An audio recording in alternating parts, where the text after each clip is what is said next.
एका कॉलेजात मानसशास्त्राचा तास सुरू होतो. प्राध्यापक वर्गात येतात आणि शिकवायला सुरू करणार इतक्यात एक मुलगा जोराने शिट्टी वाजवतो. प्राध्यापक मागे वळतात आणि सगळ्यांना विचारतात, शिट्टी कोणी वाजवली?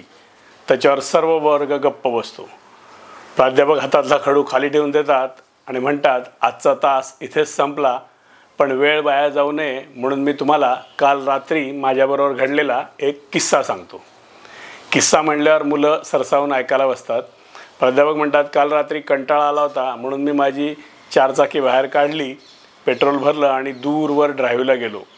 परत येताना एका सुनसान गल्लीमध्ये एक सुंदर मुलगी उभी दिसली. मी तिच्याजवळ गाडी थांबवली आणि तिला विचारलं, तुम्हाला काही मदत हवी आहे का? ती म्हणली, हो, मला खूप उशीर झाला आहे, मला जरा घरापर्यंत सोडाल का? मी तिला कारमध्ये घेतली आणि आम्ही तिच्या घराकडे जायला लागलो. जाताना बऱ्याच गप्पा झाल्या. ती नुसती सुंदर नव्हती तर अतिशय बुद्धिमान पण होती. आम्ही टेलिफोन नंबर एकमेकाशी एक्सचेंज केले, पत्ता एकमेकांना सांगितला. एवढं करता करता तिचं घर जवळ आलं.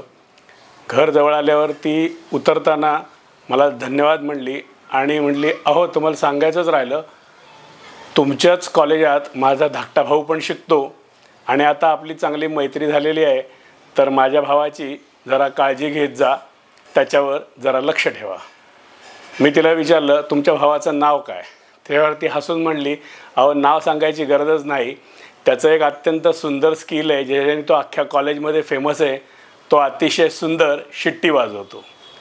एवढं म्हणता क्षणी अख्खा वर्ग ज्या मुलाने शिट्टी वाजवले त्याच्याकडे बघायला लागतो. प्राध्यापक त्या मुलाला उठ म्हणतात आणि म्हणतात, वर्गाबाहेर जा.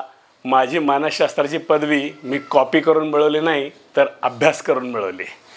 असेच छान किस्से ऐकण्यासाठी आपला चॅनल सबस्क्राईब करा, ज्याचं नाव आहे अड्डा आनंदाचा. आणि हो मित्रांनो, तुम्हाला सर्वांना दिवाळीच्या आणि नववर्षाच्या शुभेच्छा. लवकरच भेटूया असेच छान किस्से घेऊन आपल्या चॅनलवर, ज्याचं नाव आहे अड्डा आनंदाचा.